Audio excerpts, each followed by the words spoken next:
귀한 시간, 귀한 말씀을 통하여서 각자의 분량대로 라는 제목으로 하나님의 귀한 말씀을 함께 나누고자 합니다. 1512년 10월의 마지막 날 성 시스티나 성당에서 4년 1개월 만에 공개된 성당의 천장화는 본인들로 하여금 경악을 금치 못하게 만들었습니다. 이 그림은 바닥에서 무려 20m나 높은 곳에 있는 폭 13.2m, 길이 41.2m의 드넓은 천장에 구약 성경에 쓰여있는 천지창조의 이야기를 재현한 그림이었는데요.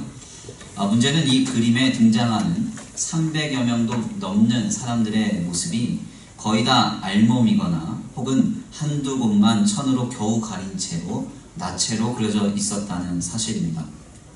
결국 이것이 큰 문제가 되었습니다.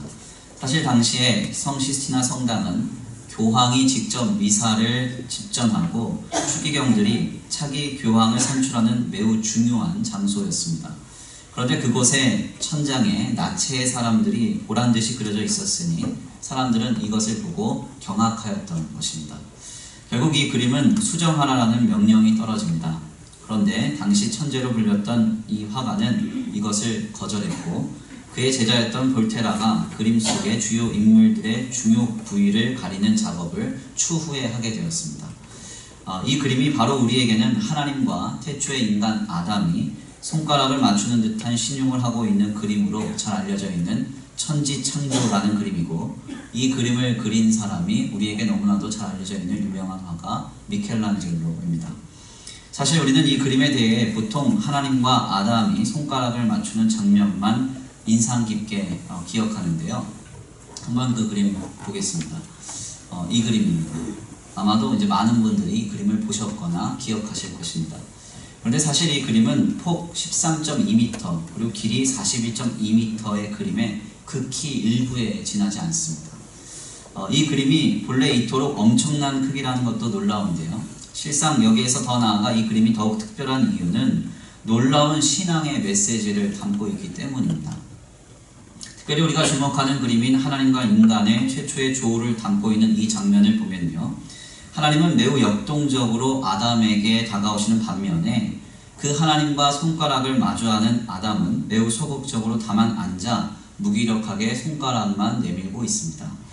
그림을 더욱 자세히 보시면 하나님은 주의 천사들과 빠른 속도로 다가오며 아담을 향해 온 힘을 다해서 손을 내뻗습니다. 그리고 하나님의 시선은 온통 아담과의 만남에 집중되어 있습니다. 그래서 손가락 하나라도 그와 맞닿으시려고 온갖 노력을 기울이고 계시죠. 그런데 이에 반해서 아담의 손은 오히려 하나님의 손보다 아래로 떨어져 있고, 다만 아담은 편히 앉아서 무기력하게 그 모습을 지켜보고 있습니다. 또한 아담의 시선을 보면 하나님이 아닌 다른 곳에 멍하게 시선이 있는 것을 우리가 확인할 수 있습니다. 사실 여기에는 어떤 신학이 담겨져 있습니다. 우리에게 다가오사 역사하시며 은혜를 베풀어 주시는 하나님의 역동적인 모습과 다만 가만히 정적으로 앉아있는 아담의 대조적인 모습은 결국 오늘 우리를 향한 하나님의 역사를 단편적으로 축약하는 것이라고 할 수가 있겠습니다. 모든 하나님의 역사는 하나님이 우리에게 찾아오심으로써 시작됩니다. 아멘입니까? 그리고 그분의 찾아오심은 우리의 능력과 의지에서 기인되는 것이 아니라 전적인 하나님의 주권, 즉 하나님의 의지에 따라 시작된다는 것입니다. 어떠세요? 많이 보셨던 그림이고 잘 알고 있는 그림인데 설명을 좀 들으니까 뭔가 좀 새롭지 않습니다. 저만 새로운가요? 네. 사실 이 그림 너무나도 대단한 그림이죠. 그래서 미술사학자인 에르스트 곰브리치는 이 그림을 두고 미술사에서 가장 위대한 기적 중 하나다 이렇게 평가했습니다. 우리는 때때로 신앙생활을 하면서 내가 손을 들어서 주님을 붙든다 이렇게 생각합니다. 그러나 실상은 좀 다릅니다. 다만 하나님이 그분의 주권에 따라 우리에게 찾아오셔서 내가 주님께 내민 그 손을 주님이 나를 잡아주시는 것입니다. 이것이 바로 하나님 안에 있는 귀한 신앙의 진리입니다. 내가 하나님을 붙드는 것이 아니라 하나님이 우리에게 긴급하게 다가오사 우리를 붙들어 주신다는 것이죠. 실상 이것을 진정으로 깨닫는 데까지는 많은 시간이 걸립니다. 그리고 이 깨달음을 위해서는 신앙의 깊은 성숙이 또한 이루어져야 합니다. 우리가 미성숙할 때는 어쩔 수 없습니다. 내가 하나님께 향하여 손가락 하나 든 것, 내가 주님을 바라본 것, 그리고 내가 주님을 붙든 것, 이런 것들에 우리는 우리 스스로 굉장히 많은 의미를 부여하고 그리고 그것을 굉장히 내세웁니다. 우리가 그래서 이런 말을 하죠. 내가 이렇게 많이 기도하고 이렇게 많이 헌신하고 내가 이렇게 많이 주님을 의지하고 신뢰하였다. 이런 것들을 우리는 자랑하거나 내세우기 급급합니다. 그런데 우리가 한번 생각해 볼 문제가 있습니다. 우리가 아무리 하나님을 향하여서 우리의 두 손을 높이 들어도 주님이 오시지 않는다면 이것은 아무 의미가 없는 것입니다.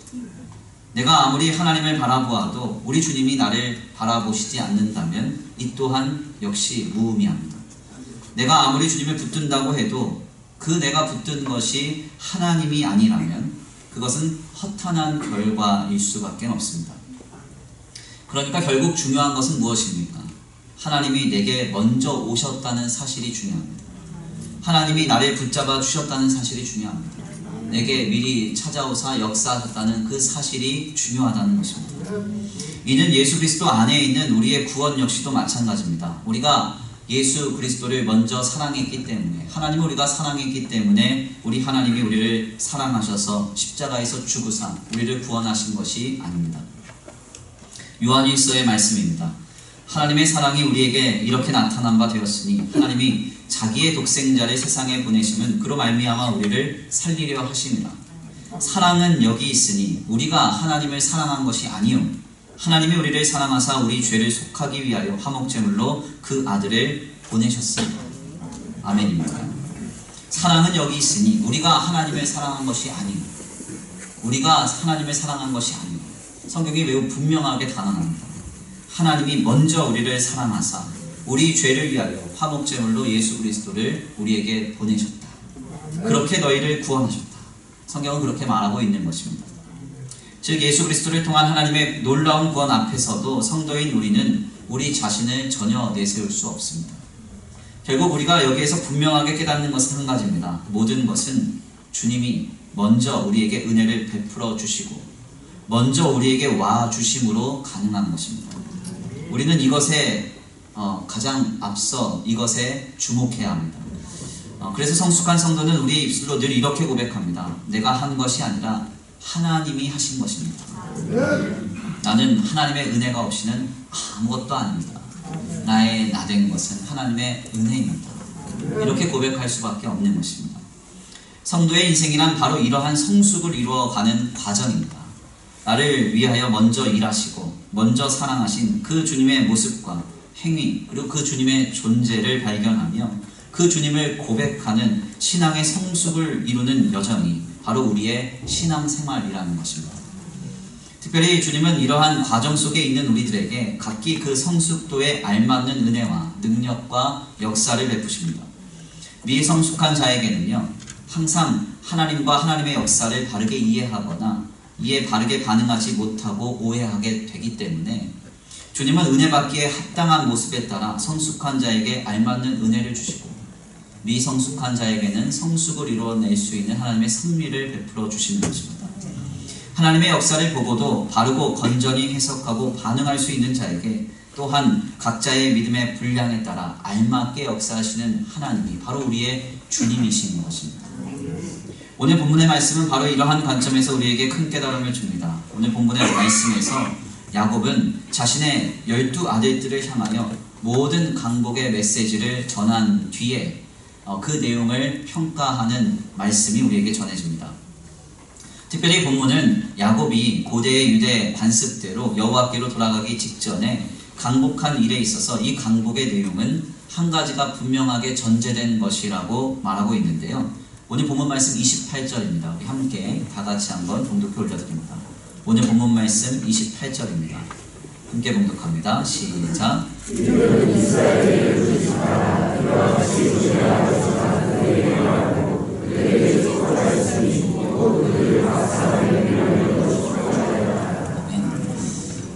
오늘 본문 말씀에 따르면 우리가 주목해야 할 내용 한 가지가 있는데요. 그들의 아버지가 그들에게 말하고 그들에게 축복하였으니 곧 그들 각 사람의 분량대로 축복하였더라. 그들 각 사람의 분량대로 축복하였더라. 우리는 이것에 주목할 필요가 있습니다.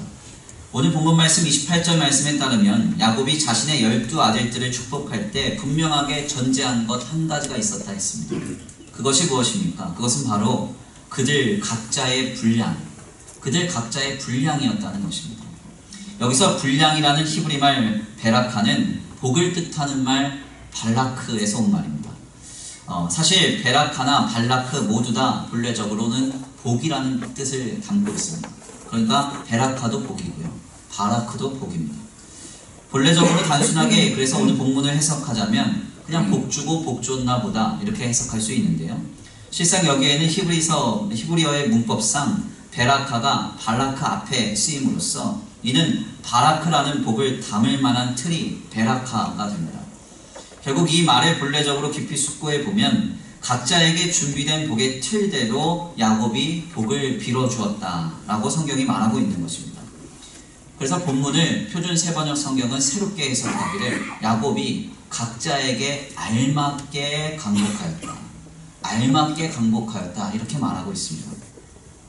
즉 정리를 하자면 야곱은 12아들들을 자세하게 들여다보고 그들이 가진 복을 담을 만한 틀대로 그들의 성숙도대로 그들에게 강복하였다는 것입니다. 이는 우리에게 굉장히 큰 깨달음을 얻게 합니다. 그것이 무엇입니까? 하나님은 무턱대고 아무에게나 복을 주시고 역사하시고 또한 은혜를 베풀어 주시는 분이 아니시라는 것입니다. 각자의 분량대로 각자가 받을 만한 모습대로 그 성숙한 틀 안에 합당한 복과 알맞는 은혜와 알맞는 역사를 공급하시는 분이 우리 하나님이시라는 것입니다. 그래서 야곱은 성숙한 요셉과 같은 아들에게는 차고 흔들어 넘치도록 크게 강복했습니다. 그러나 성숙하지 못한 아들들에게는 징계와 책벌을 예언함으로써 그들 자신이 미성숙함에서 신앙의 성숙을 이룰 수 있도록 그들에게 또한 강복하는 것입니다. 미성숙한 자에게는 미성숙한 방식의 성숙에 이를 수 있도록 인도하는 것이 바로 하나님의 방법이고, 성숙한 자에게는 그에 알맞는 은혜와 역사가 공급되는 것이 또한 하나님의 방법이라는 것입니다.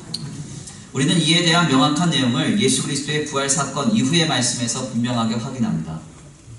예수님이 부활하시고 시간과 공간을 초월하시는 부활의 육신으로 제자들을 만나 주실 때요, 제자들과 많은 증인들은 너무나 감탄했고 경탄했습니다. 그런데 그 자리에서도 의심 많은 자가 한 명 있었다고 성경은 말합니다. 그 사람이 누구일까요? 바로 의심 많은 도마라는 제자입니다. 이러한 도마에 대해서 성경은 요한복음서 20장 25절에서 그의 모습을 우리에게 전해줍니다. 우리 한번 다 같이 찾아서 공독해 올려드립니다. 요한복음서 20장 25절입니다. 함께 다 같이 찾아서 공독해 올려드립니다. 요한복음서 20장 25절 함께 공독합니다. 시작. 다른 제자들이 그에게 이르되 우리가 주를 보았노라 하니 도마가 이르되 내가 옷자국을 보며 내 손가락을 그 옷자국에 넣으며 내 손을 그 옆구리에 넣어보지 않고는 믿지 아니하겠노라 하니라. 아멘. 도마가 예수 그리스도의 부활의 소식을 들었을 때 그가 보인 반응은 내가 주님의 못자국과 침자국에 손을 넣어보지 않고서는 믿을 수 없다 하는 것이었습니다. 이러한 의심 많은 도마에게 우리 예수님이 특별하게 베풀어 주신 역사는 요한복음서 20장 26절에서 28절의 메시지로 우리에게 그 내용을 전합니다. 다시 한번 찾아서 공독해 올려드립니다. 26절에서 28절입니다. 요한복음서 20장 26절에서 28절 시작. 여드레를 지나서 제자들이 다시 집안에 있을 때에 도마도 있고 문들이 닫혔는데 예수께서 공사 가운데 서서 이르시되 너희에게 평강이 있을지어다 하시고 도마에게 이르시되 내 손가락을 이리 내밀어 내 손을 보고 내 손을 내밀어 내 옆구리에 넣어보라. 그리하여 믿음 없는 자가 되지 말고 믿는 자가 되라. 도마가 대답하여 이르되 나의 주님이시오 나의 하나님이시니이다. 아멘.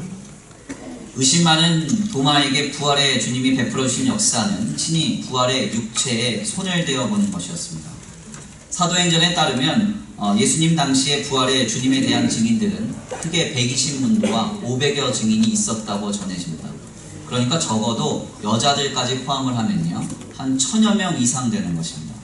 그런데 이들 모두는 예수 그리스도의 부활의 육신에 손을 대보지 못했습니다. 네.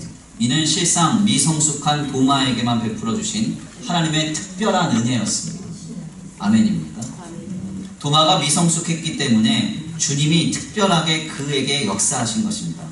그래서 주님은 이 사건 직후에 이렇게 말씀을 덧붙이시죠. 너는 나를 본고로 믿느냐? 보지 않고 믿는 자가 더 복되다.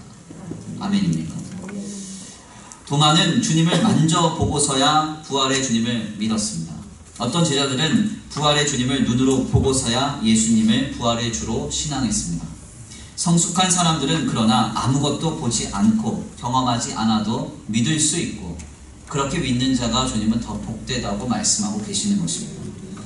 그래서 부활의 예수님이 40여일 동안 이곳저곳에서 제자들과 주의 증인들을 만나 주시는 동안 역사하시며 은혜를 베풀어 주시는 모습은 각기 너무나 상이했습니다. 어떤 이들은 부활의 예수님을 보았습니다. 어떤 이들은 그 예수님이 베풀어 주시는 말씀을 들었습니다. 또 어떤 이들은 도마와 같이 부활의 주님의 몸에 손을 대는 특별한 체험을 했을지도 모릅니다. 그리고 더 나아가 배반한 베드로와 같은 이는 자신을 찾아오사 물고기를 잡게 하시고 아침을 차려주시며 함께 먹는 그 은혜를 경험하기도 했습니다. 또 어떤 이들은 다만 주님의 부활에 대한 이야기를 듣기만 하고도 주님을 영접했고 하나님을 향한 신앙으로 뜨거워졌다는 것입니다. 즉 수많은 사람들이 부활의 주님에 대하여서 경험하였지만 그들 모두가 같은 방식과 같은 은혜와 같은 역사를 경험한 것은 아닙니다. 다만 주님은 각자 그들의 믿음의 분량대로 신앙의 성숙도에 알맞는 은혜와 알맞는 역사와 알맞는 은혜를 내려주신 것입니다. 이는 오늘 우리를 향한 하나님의 역사와 섭리 역시도 마찬가지입니다. 우리가 신앙생활을 하면서 가장 위험한 한 가지의 모습 중 하나는 바로 하나님의 은혜와 역사와 섭리를 모두 다 천편일률적으로 하나의 방식으로 이해한다는 것입니다. 그래서 종종 우리의 주변에는 하나님의 역사를 방언은사 한 가지로 국한시키는 사람들이 있습니다. 각종 황홀경이나 신비체험 혹은 만사형통하고 무병장수하고 영육강건하는 어떤 특별한 은혜와 특별한 기적으로 그 내용을 한정하는 사람들도 있습니다. 그러나 이것은 너무나 잘못된 것입니다. 주님은 지금 우리의 상태를 너무나 잘 알고 계십니다. 그래서 지금 우리의 신앙의 성숙도에 따라서 오늘 본문 말씀의 표현을 빌리자면 각자의 분량대로 알맞게 각기 다른 은혜와 각기 다른 역사와 각기 다른 섭리를 베풀어 주시는 것입니다. 모두 다 똑같은 방식과 모습으로서 역사하시는 것이 아니라는 사실입니다. 만약 하나님의 역사와 은혜가 모두 다 같은 방식으로 기인된다면 우리는 모두 다 도마처럼 부활의 주님을 만져보아야 할 것입니다. 혹은 바울처럼 삼층천, 그러니까 황홀경 속에서 천국을 다녀와야 할지도 모릅니다. 또 오늘 본문 말씀을 우리가 한번 들여다보면요, 야곱이 강복하는 현장 속에서는 12아들들에게 각기 다른 메시지가 강복되는 것이 아니라 같은 메시지로 똑같이 모두 다 강복을 받아야만 합니다. 그러나 오늘도 주님은 각자의 분량에 따라 성숙되어 준비된 틀대로 어떤 이들에게는 주님을 보게 하시고 어떤 이들에게는 주님을 만지게 하십니다. 또한 어떤 이들에게는 아무것도 체험하지 않고서도 주님을 향한 열망으로 뜨거워지게 하십니다. 또 어떤 이들에게는 요셉과 같이 차고 흔들어 넘치는 강복을 얻게 하시고 또 어떤 이들에게는 미성숙함으로 성숙에 이를 수 있는 견책과 징벌의 메시지를 듣게도 하시는 것입니다. 이 주일 아침 우리의 성숙한 분량에 따라서 오늘 우리에게 역사하시고 일하실 주님을 기대합니다. 오늘 이 예배 가운데 그 주님을 만나는 거룩하고 복된 역사가 있게 되기를 간절히 축원합니다. 그런데 우리가 여기까지의 말씀을 나눌 때 이런 질문을 할 수 있습니다. 그렇다면 과연 성도는 신앙의 성숙된 삶을 어떻게 살아낼 수 있습니까? 항상 어떻게가 중요한 것 같습니다. 성숙한 삶을 도모하기 위해서 우리는 다시금 두 가지의 개념을 정리하여야 할 줄 아는데요. 특별히 이 두 가지 개념을 정리하는 것이 상당히 좀 중요합니다. 먼저는 신자의 성숙이란 무엇인가, 이것을 좀 정리해 보아야 하고요. 둘째는 그 성숙을 이루기 위해서 우리는 지금 무엇을 감당해야 하는가를 정리해 보아야 합니다. 첫째로 신자의 성숙이란 설교의 서두를 통해서 말씀드린 바와 같이 우리에게 이미 찾아오시고 우리의 삶에 이미 임재하시며 역사하고 계시는 주님을 발견하는 것입니다. 이것이 신자의 성숙입니다. 한 성도가 교회 예배 가운데 와서 얼마나 많은 헌신과 수고, 봉헌을 감당하느냐, 그것으로 신자의 성숙을 우리는 말할 수 없습니다.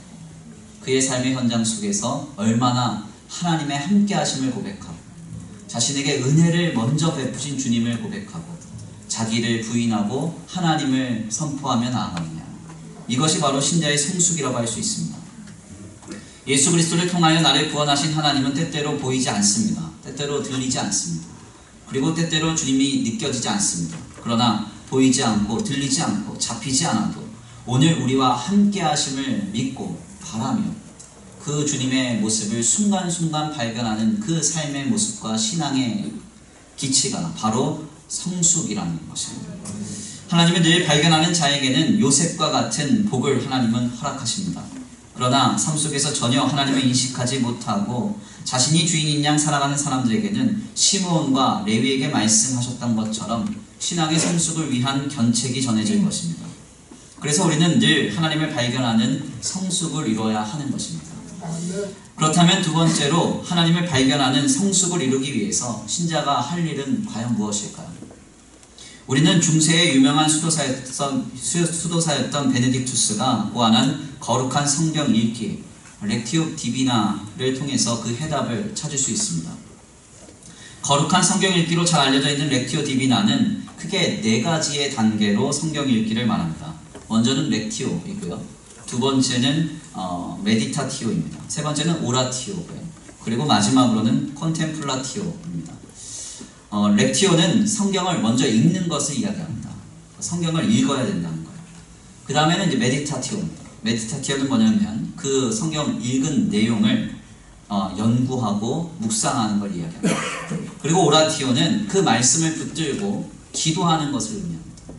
그리고 콘템플라티오는 관상이라고 하는데 여기서 말하는 관상이란 말씀으로 삶을 투영하는 것으로서 쉽게 말하자면 받은 말씀을 삶에 접목해 보는 것입니다. 우리가 여기에서 주목해 보아야 할 것은 바로 콘템플라티오입니다. 콘템플라티오, 그러니까 하나님의 말씀이 나의 삶과 만날 때 우리는 바로 거기에서부터 우리의 삶의 가운데 임재하시는 하나님을 발견할 수 있습니다. 말씀과 삶이 만나는 자리에서 삶의 곳곳에 숨어 계시는 하나님을 보고 듣고 경험할 수 있다는 것입니다. 오늘날 왜 우리의 삶에 하나님이 잘 발견되지 않을까요? 성도가 열심히 주님을 신앙하고 믿는다고 하는데 교회당에 오면 예배를 드리면 기도회나 모임을 가면 하나님이 살아계신 것 같고 역사하신 것 같은데 우리의 직장과 생업, 삶의 자리, 사회적 현장으로 나아가면 하나님이 안 계신 것 같아요. 도대체 왜 이런 일이 벌어질까요? 그 이유는 간단합니다. 우리가 오늘날 살아가는 방식이 하나님을 발견할 수 없는 방식으로 살고 있기 때문에 각종 지식과 정보, 많은 뉴스와 이슈를 수없이 듣고 그것을 바탕으로 삶을 바라보는 데는 우리는 익숙합니다. 그런데 하나님의 말씀을 삶으로 옮겨와서 하나님의 말씀이라는 렌즈를 가지고 우리의 삶을 우리는 조명하지 않습니다. 오늘날 많은 크리스천들은 말씀을 삶과 구분합니다. 그래서 예배 시 설교를 듣는 자리와 자신의 삶은 철저히 구분된 상태로 양립시킵니다. 그래서 성경을 읽는 자리는 삶과 절대로 중첩되지 않습니다. 말씀은 말씀이고 삶은 삶이라는 것입니다. 그러나 이렇게 해서는 우리의 삶에 임재하시는 하나님을 발견할 수 없습니다. 콘템플라티오, 말씀이 삶으로 옮겨져서 중첩되고 그 말씀으로 우리의 삶이 투영될 때 마치 우리는 매직 안경을 쓰면 보이지 않는 수수께끼들이 곳곳에서 발견되는 것처럼 말씀하시는 하나님을 만나기 시작합니다. 역사하시는 하나님을 보기 시작합니다.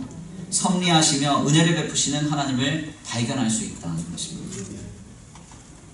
숨어 계신 하나님을 만날 수 있게 되기를 간절히 축원합니다. 얼마나 많은 지식이 있습니까? 요즘은 다 스마트폰 쓰시는 거예요. 실시간으로 뉴스를 듣고 실시간으로 사회적 이슈를 접하고 수많은 정보를 실시간으로 듣습니다. 우리는 그것을 토대로 오늘 우리의 삶의 자리를 봅니다. 그러니까 하나님이 보이지 않는 거예요. 내 생각, 내 지식, 내 판단은 앞서 있지만 하나님의 말씀이 조명되지 않는 곳에는 하나님이 보이지 않는 것입니다. 진정 하나님을 만나는 거룩한 역사가 있게 되기를 간절히 축원합니다. 콘템플라티오, 하나님의 말씀이 우리의 삶을 조명하고 우리의 삶에 이미 임재하시고 이미 나를 찾아오시고 이미 나를 사랑하고 계시는 그 주님을 만나는 거룩한 성숙이 이루어지기를 간절히 축원합니다. 저는 올해 이 거룩한 성숙이 저와 우리 성도들과 우리의 교회에 이루어지기를 간절히 축원합니다. 올 한 해 우리의 삶의 여정 속에요, 정말 많은 일들이 있을 것입니다. 그때 우리 주님은 우리 모습에 각자의 분량대로 우리에게 역사하실 줄 믿습니다. 성숙한 자에게는 합당한 은혜를 주시고 미성숙한 인생에게는 그를 성숙으로 인도하시는 섭리를 베풀어 주실 것입니다. 이 거룩한 성숙의 여정 속에서 하나님을 발견하는 아름다운 그 모습으로 인하여 주님의 베라카 바라크, 하나님의 복을 경험하는 저와 우리 성도들과 주의 몸된 교회가 되기를 간절히 축원합니다. 귀한 말씀을 정리하겠습니다. 지금은 은퇴하신 6주년 기념교회 이재철 목사님이 쓰신 새신자반이라는 책이 있습니다. 이 책에 보면 상당히 인상적인 이야기 하나가 전해지는데요. 이재철 목사님이 젊은 시절에 졸업여행을 가게 되셨답니다. 신학대학원 졸업여행을 어디로 그 당시에 갔냐면 제주도로 가셨대요. 근데 그때는 예전이니까 일정을 되게 어렵게 잡아서 제주도를 가셨답니다. 그래서 먼저는 서울에서 기차로 목포까지 이동을 하고요. 목포에서 배를 타고 제주도를 갔다가 이 졸업여행 일정을 다 마치고 그 나서는 이제 서울행 이제 김포행이죠. 김포행 비행기를 타고 오는 일정이었습니다. 특별히 당시 이재철 목사님은 이 졸업여행에 가족들을 다 동반했는데요. 그런데 당시 함께한 자신의 어린 아들이 대체 언제 배를 타보냐고 그 여행 일정 중에 막 떼를 쓰기 시작하는 것입니다. 그런데 황당하게도 그 아이가 투정을 부릴 때는요, 이미 배를 탑승한 뒤였답니다. 배를 이미 탔는데 이 아이가 나 배 언제 타냐고 막 울면서 떼를 쓰기 시작하는 거예요. 왜 이런 일이 벌어졌는가 하냐면 당시 목포 터미널에서 배를 탑승하는 승강장은 바로 배 밑편 선실과 연결되어 있어서 터미널에서 바로 직행하여 선실로 연결되는 구조였답니다. 그래서 아이가 자신이 타는 배를 확인하지 못하고 배를 탄 거예요. 그러다 보니까 이 아이는 배에 타고 있으면서도 배를 나는 안 탔다고, 배 언제 타냐고 막 짜증을 내기 시작한 겁니다. 당시 이재철 목사님은 어린 아들에게 수도 없이 너는 이미 배를 탔다고 그를 설득하기도 하고 타이르기도 했는데요. 그 아이는 아버지의 말을 전혀 듣지 않고 계속해서 투정과 불평을 수없이 늘어놨습니다. 결국 그 아이는 배에서 내려 제주도에 당도한 뒤에야 뒤를 돌아보고 자신을 태운 배를 발견하고는 아, 내가 드디어 배를 탔었구나 하면서 환호성을 지르더라고요. 그런데 그리고 나서 며칠 뒤에 이번에는 비행기를 타고 서울로 오는데요. 황당하게도 그 비행기 안에서 똑같은 일이 벌어진 거예요. 그 어린 아들이 또 난리를 치더래요. 언제 비행기 타냐고. 비행기 타고 싶다고. 비행기에 이미 타 앉아 있는데도 아무리 네가 여기 지금 비행기에 앉아 있어 해도 듣질 않고 나 비행기 타고 싶다고. 비행기 언제 타냐고 계속 따지더라고요. 아마도 저 같으면 한 대 돼지게 펴줬을 것 같은데 이재철 목사님은 그렇게 하시지 않고 계속 아이를 잘 달래줬어요. 그리고 나서 얼마간의 시간이 지난 뒤에 아이는 비행기에 내려서 또다시 뒤를 보니까 자신을 태웠던 비행기를 발견하고는 자신이 드디어 비행기를 탔다고 그렇게 너무나 기뻐하더라고요. 이 이야기를 정리하면서 이재철 목사님은 이런 글로 우리를 도전합니다. 제가 그 원문을 잠시 읽어드리겠습니다. 그대와 함께 하시는 성령 하나님의 빛 속에서 멋지고도 아름다운 삶을 충만하게 살 것인가? 아니면 성령 하나님께서 그대와 함께 하심을 믿지 못하고 무기력하게 원망과 불평의 삶을 살 것인가? 그 선택은 전적으로 그대의 자유다. 그러나 선택이 그대의 자유인 만큼 그 선택의 결과에 대한 책임 또한 온전히 그대 몫이다. 다시 한번 읽어드릴까요? 그대와 함께 하시는 성령 하나님의 빛 속에서 멋지고도 아름다운 삶을 성령 충만하게 살 것인가? 아니면 성령 하나님께서 그대와 함께 하심을 믿지 못하고 무기력하게 원망과 불평의 삶을 살 것인가? 그 선택은 전적으로 그대의 자유다. 그러나 선택이 그대 자유인 만큼 그 선택의 결과에 대한 책임 또한 온전히 그대 몫이다. 이는 너무나 인상적인 도전입니다. 우리는 지금 이미 하나님이 인도해 가시는 구원의 거룩한 방주에 참여하고 있습니다. 그 거룩한 구원의 방주에 이미 탑승하고 있습니다. 지금 하나님이 이미 우리와 함께하고 계신다는 것입니다. 우리는 이미 예수 그리스도 안에서 하나님이 통치하시는 하나님의 나라에서 살고 있습니다. 육신으로는 보이지 않아도, 들리지 않아도, 잡히지 않아도 우리의 삶의 곳곳에는 이미 하나님의 은혜와 역사와 섭리가 있습니다. 우리는 언제 그 주님을 발견하고 그 안에서 기뻐하며 그 역사를 언제 누릴 것입니까? 혹여 이재철 목사님의 아들처럼 인생의 여정을 다 마친 뒤에야 뒤를 돌아보며 아, 내가 하나님의 구원의 방주에 탑승하고 있었구나. 내가 이미 하나님 안에 있었구나. 하나님이 나를 이미 붙들고 계셨구나. 그제야 후회하고 한탄할 것입니다. 우리는 이와 같은 미성숙함을 이제는 버려야 합니다. 우리의 삶의 크고 작은 모든 요소 속에서 이미 하나님이 우리에게 행하신 일이 우리에게 마땅히 발견되어야 하고 주님이 우리를 향하여 말씀하심이 분명하게 들려져야 하고 주님이 이미 우리에게 찾아오심이 우리에게는 경험되어야 합니다. 이것을 발견하는 삶이 바로 우리의 신앙의 성숙이고 이 성숙이 하나님의 역사를 누리게 만들고 주님의 복 안에서 우리를 즐거워하게 만드는 것입니다. 그러나 만약 우리가 그 안에 있으면서도 이를 알지 못하고 원망하고 불평만 하고 있다면 우리는 결국 베라카, 복을 받을 만한 성숙한 틀이 없으므로 발라크, 하나님의 마땅한 복을 누리지 못할 것입니다. 이는 죄송한 이야기지만 이재철 목사님의 표현처럼 전적인 우리의 책임입니다. 하나님을 발견하는 것은 우리의 지식과 우리의 노력과 의지로 되는 것이 아닙니다. 하나님의 말씀으로 우리의 삶이 조명될 때 우리는 우리의 삶에 이미 찾아오신 주님을 만나게 됩니다. 우리는 이미 우리에게 역사하신 주님을 느끼게 됩니다. 그리고 주님의 말씀과 우리의 삶이 만날 때 하나님이 나를 붙들고 계심을 우리는 경험하게 될 것입니다. 이 놀라운 성숙으로 인하여 하나님의 놀라운 복과 역사의 포문이 열려지기를 간절히 축원합니다. 그러므로 2020년 올 한 해에는 더욱 우리의 삶에 이미 우리를 찾아오신 주님을 더욱 발견하는 삶이 되시기를 간절히 축원합니다. 그 역사의 주인공 되시기를 바랍니다. 우리 이 시간 다같이 귀한 찬양으로 결단하고 말씀 붙들고 기도 올려드리겠습니다. 찬양의 가사를 생각하시면서 우리 함께 고백하시겠는데요. 오늘 본문 말씀을 통해서 우리 하나님은 야곱을 통해 아들들의 각자의 분량대로 복을 주셨다 이렇게 말씀하고 계십니다. 이는 오늘 우리를 향한 하나님의 약속의 말씀이기도 합니다. 내가 너의 분량대로 알맞는 복을 내게 주리라. 내가 성숙한 만큼 내게 복을 누리게 하리라. 주님 말씀하고 계십니다.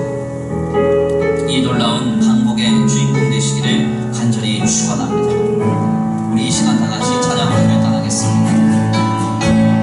의지했던 모든 것 내가 억울한 마음을 거듭하네.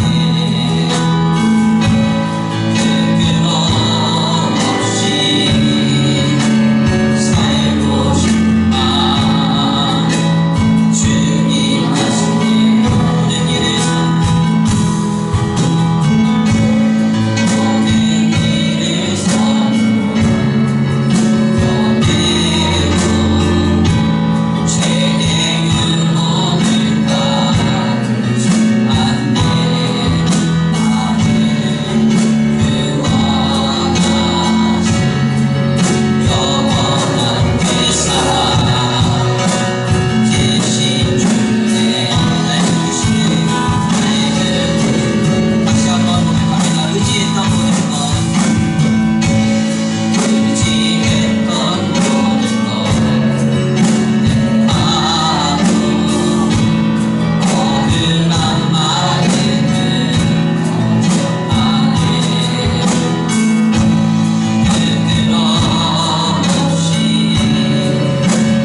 기도하기 원합니다.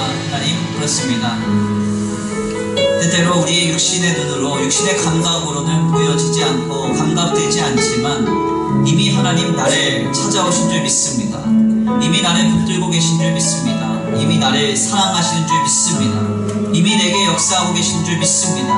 그 주님을 발견하는 성숙한 삶이 되어 하나님이 이미 베풀어 주시는 은혜와 소망, 위로와 능력 가운데 우리의 삶을 아름답게 누리며 살아가기를 원합니다. 주님, 알맞는 은혜로 우리에게 역사하실 주님을 기대합니다. 각자의 분량에 따라 복주실 주님을 기대합니다. 2020년 성숙한 삶을 살아내므로 성숙한 자에게 베풀어 주시는 주님의 놀라운 은혜와 역사가 임하게 하여 주시옵소서. 우리 이 시간 결단하시고 또한 간구하시면서 주여 한번 부르시고 통성으로 말씀 붙들고 기도하려드립니다. 주여 한번 부르시기도 합니다. 주여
주셔서 주님 앞에 나와 귀한 말씀을 상고케 하시니 감사합니다. 하나님은 야곱을 통하여 12 아들들, 12지파를 축복하실 때 그들의 각자의 분량에 따라 알맞는 강복을 허락하셨음을 말씀을 통하여 깨닫습니다. 오늘 우리에게도 역시 하나님은 각기 알맞는 은혜와 알맞는 역사와 각자의 믿음의 분량대로 아버지 은혜를 베풀어 주실 줄 믿습니다. 주님, 오늘 그 은혜가 우리에게 임하여져서 그 놀라운 복이 우리에게 임하여져서 우리가 그 안에서 기뻐하며 즐거워하는 아버지 복된 인생이 될 수 있도록 아버지 우리의 믿음의 분량을 아름답게 준비해 나갈 수 있도록 역사하여 주시옵소서. 오늘 우리의 영적인 감각을 열어주셔서 하나님이 이미 우리를 사랑하고 계시며 이미 우리에게 찾아오셨으며 이미 우리를 붙들고 계시며 일하고 계시는 그 놀라운 역사를 보게 하시고 그 주님을 고백할 수 있도록 주님 역사하여 주셔서 신앙의 거룩한 성숙을 이루어 각자의 믿음의 분량대로 알맞게 역사하시는 그 놀라운 역사와 복을 누리는 우리의 삶이 될 수 있도록 역사하여 주시옵소서. 특별히 모든 삶의 현장을 바라볼 때 우리가 가진 지식과 능력과 많은 정보로 아버지 우리의 삶을 바라보지 않기를 원합니다. 하나님의 말씀으로 우리의 삶을 조명하게 하시고 우리의 삶의 자리를 하나님의 말씀으로 또한 비춰보게 하셔서 그로 인하여서 그 속에 이미 함께하고 계시는 주님을 발견하여 그 안에서 기뻐하며 즐거워하는 우리의 삶이 되도록 주님 역사하여 주시옵소서. 오늘 귀한 예배 가운데 나와 주님 앞에 예배하는 귀한 발걸음 위에 복의 복을 더하여 주시옵시고 아버지께서 함께 하시며 인도하여 주시옵시되 한 주간의 삶을 또한 세상 가운데 살아갑니다. 하나님 주님이 눈과 같이 보호하여 주시옵시고 순간순간 공급하시며 인도하시며 함께 하시는 거룩하고 복된 귀한 삶이 되도록 역사하여 주시옵소서. 주님 앞에 귀한 예물 올려드립니다. 이 예물이 쓰여지는 곳곳마다 영혼과 생명 살아나게 하시고 하나님의 나라와 주의 복음을 위해서 먼저 쓰임받는 복된 예물 되게 하여 주시옵시되 아버지 이 예물 지어진 손길 위에 복의 복을 더하사 하늘의 신령한 복과 땅의 기름진 복으로 덧입혀 주시옵소서. 도우시고 인도하시며 함께 하실 줄 믿고 감사함을 올려드리오며 사랑과 은혜가 많으신 우리 주 예수 그리스도의 이름으로 감사하며 기도 올려드립니다. 여호와는 내게 복을 주시고 너를 지키시기를 원하며 여호와는 그의 얼굴을 내게 비추사 은혜 베푸시기를 원하며 여호와는 그 얼굴을 내게로 향하여 드사 평강 주시기를 원하노라. 아멘.